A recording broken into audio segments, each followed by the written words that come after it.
Continuing the blizzardy Monday edition of the Huddle, Fox Sports Radio, Wisconsin, 920 Milwaukee, 1070 Madison, everywhere in the iHeart app, streaming live on Facebook, X, and, of course, YouTube. Drew, Billy, and Armin. I'm at the home office, Billy and Armin in the studio, and we are joined by our pal Matt Mueller, a man about film, who is with us now after his Super Bowl. Good morning, Matt.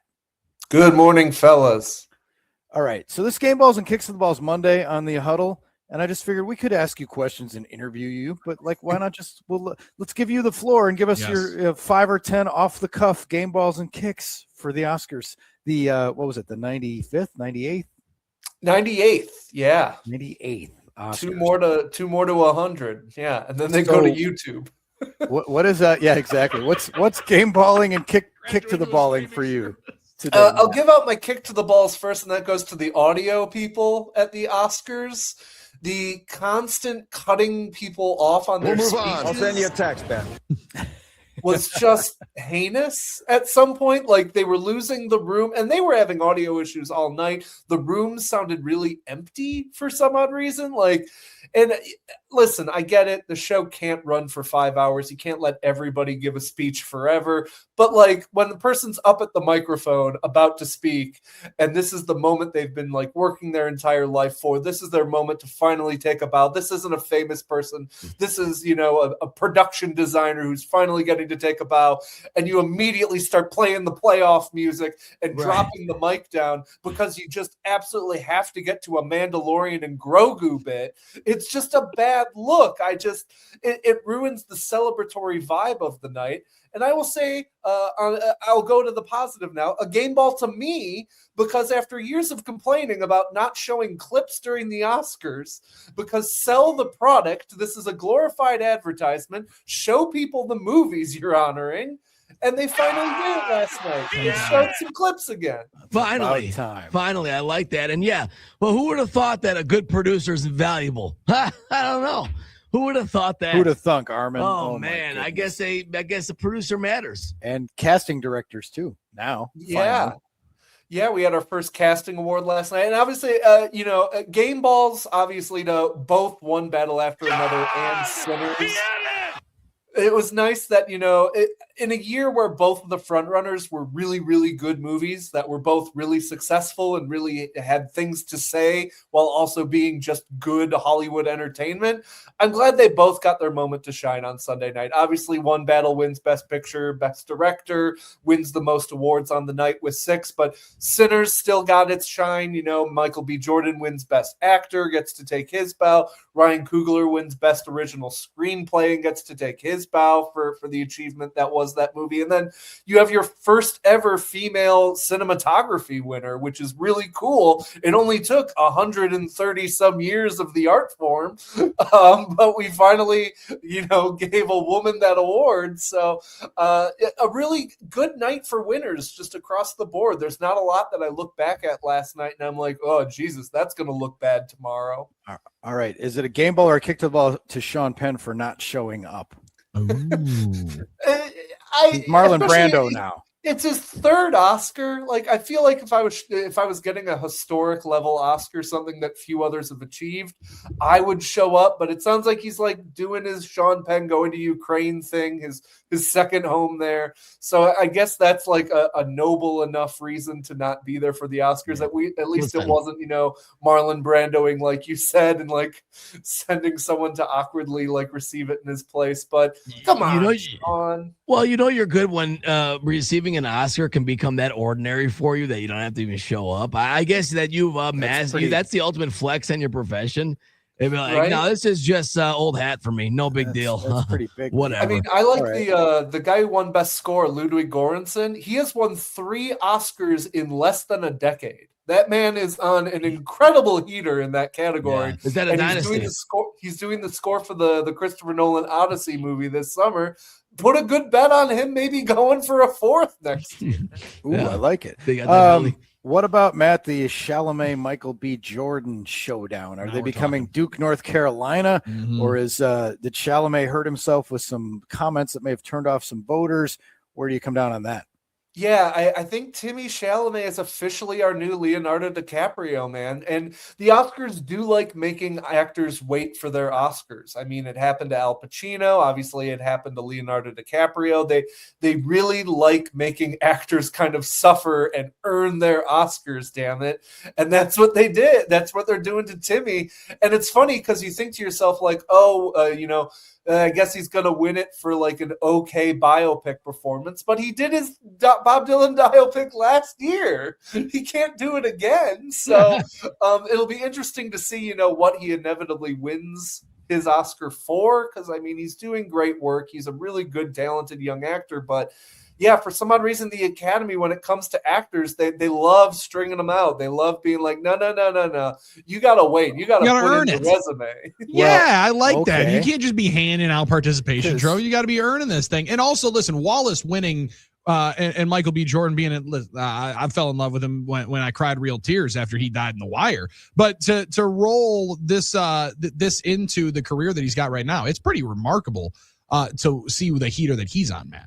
Yeah, and the crowd loved him too. I think that was part of the issue with Timmy last night is there is a resistance to him. There's a resistance to how much he really obviously wants the Oscar, and some people just don't like him, just even before the ballet and opera comments. We're not Knicks fans, sorry. But if you wanted to give a younger actor, a kind of like, congratulations, you have been knighted as a star of Hollywood officially, Michael B. Jordan was there. And he put an original movie on his shoulders and got it to like $200-300 million. I think they were like, that's a great performance and that's an incredible achievement as just a movie star. We want to give it to you, and Timmy can wait.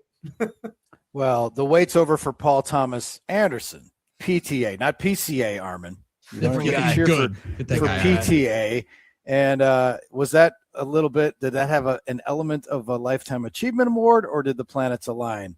A little bit. I was looking it up, and he had been nominated 14 times before Paul Thomas Anderson, before finally winning 3 Oscars last night. So I do think there was a little bit of like, okay, we'll get you back tonight. We'll finally give you the Oscars that you've been waiting for. I do think, people just really love that movie, and they love the fact that it was, a Hollywood movie, that it's a studio movie that had something to say about the times, but also had great action and fun jokes and kind of was everything you would want from a movie. So I was really happy to see him win it. Again, all you can ask for from the Oscars is a night where you don't come away and you're like, Jesus, let's never talk about these winners ever again. And that didn't happen last night. I mean, I think we got some really, even Hamnet, which was kind of the villain of Oscar season, despite the fact that it's not a bad movie. It's just a little bit more conventional, a little bit more classic Oscar bait kind of material.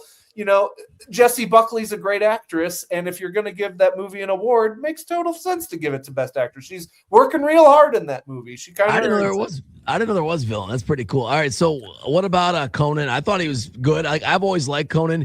It seems to be very hard to find a guy someone that everyone likes these days, and he seems to be the one guy that seems to have good broad mass appeal. I thought he did good last night. I thought he did give it his best shot to entertain. Yeah, I think, they joked at the end about making him host for life. And you know what? I don't disagree with that. I think he knows how to handle the room really well. Yeah. I think he balances that tone of, making jabs, but also respecting, that these are the Oscars, that this is like an important thing, that this has significance. A lot of the issues with last night with, dropping the mics on people and the audio stuff, that's not on him. But I thought he did a good job. The one thing I would say is stop doing the jokes about how the show's going that long. It didn't really feel like that long of a show. And why he actually did an interview a few years ago where he was talking about like, oh, I hate it when someone says like, oh man, this is going really bad when I'm doing an interview on a talk show or on a podcast, because then the audience starts thinking about how the bit must not be going well. And when you joke at the Oscars about how the show is going long, the same thing happens where the audience is like, has it been going? I guess.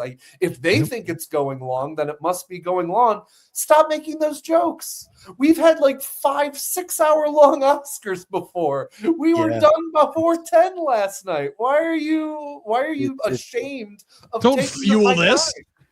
You know, all they needed as incentive to shorten it up was to show a Bachelor show behind it, right? I mean, that too. And again, that kind of makes the whole, we're cutting people's speeches off thing look really bad, because it's like, I know that they are being forced to do this because we have a very special episode of Mormon Girl Wants to Get Married on after this. Like, I just... yeah. Which, by the way, as someone who my household watches that Secret Lives of Mormon Wives show, good luck to all the guys dating her, because she is dealing with some stuff on that show. A lot of stuff. There's no way. I mean, let me tell you something. There's no way. There's no way for me. Okay? Matt, this is a chance for you and Armin to pound your chest about Amy Madigan of Marquette University. She ring out Ahoya with an Oscar. How about that? You won a title this year. And for a crazy movie, too. I don't think we respect enough that, like, last night, you have Amy Madigan winning for a horror movie, a straight-up horror movie, as the lone nominee, playing a kooky witch lady. And then one of the other big winners of the night was again, straight-up vampire horror movie that came out over a year ago. Like, these are not the typical Oscar picks by any measure. We are in a new Academy era, which is really nice. It's nice to say that, like, if a good horror movie comes out, that it can be a part of the conversation, or hopefully this extends to comedy too. Hopefully great comedies can get properly recognized too now. That it seems like the genre bias is maybe starting to go away. I didn't realize that. I knew that Amy Madigan went to Marquette. I knew she was in Field of Dreams. I knew she's like in her 70s. Mm-hmm. Somehow it slipped past me that she's married to Ed Harris. That's a pretty good acting family. How about that? Raise a banner. for like 35 or 40 years too. Yeah, and such a weird, like, most people didn't even know she was in Weapons when the movie came out, and then she is in the movie, and everyone's like, fun performance, really nice to see Amy Madigan getting a chance to, like, really chew on a role for the first time in a while. And then 4 months later, apparently everyone's like, oh yeah, it was good enough that we should give that an Oscar. It's such an unusual Oscar, but not undeserved. Did you cheer for that and K-pop Demon Hunters right out of the chute? It did feel like the Oscars doing like a double bird to all the people who say the Oscars don't appreciate movies that people see and that they're snobs, like coming out of the gate and being like, Weapons and K-pop Demon Hunters, those are the movies that we are giving awards tonight. Everyone can shut up about how we don't get like movies people actually see. I love it. All right, Matt, on the way out here, I have to ask, because a lot of folks are going to be, we're going to be consumed with basketball and brackets for the next fortnight, to use an Armin word, Marquette University word, fortnight. If you were to see one movie, if you haven't seen a single movie of this crop and you were to see one, which one should I go to, Matt? Ooh, I mean, honestly, it's the obvious answer, but Sinners and One Battle After Another, man. They're really fun movies. They're really entertaining movies. These are not, stodgy Oscar bait movies. This is Hollywood entertainment. These are big budget, exciting movies. Sinners is a sexy vampire horror movie with really great music in it. And then you've got One Battle After Another, which is like part political thriller, part action movie, part stoner comedy. Like these are not stodgy movies that you should feel like a gun is getting pointed at your head to watch. These are just kind of really enjoyable movies. So I would say those two are the ones to start with. Maybe don't start with The Secret Agent or Sentimental Value, because those are like vibes movies. Yeah.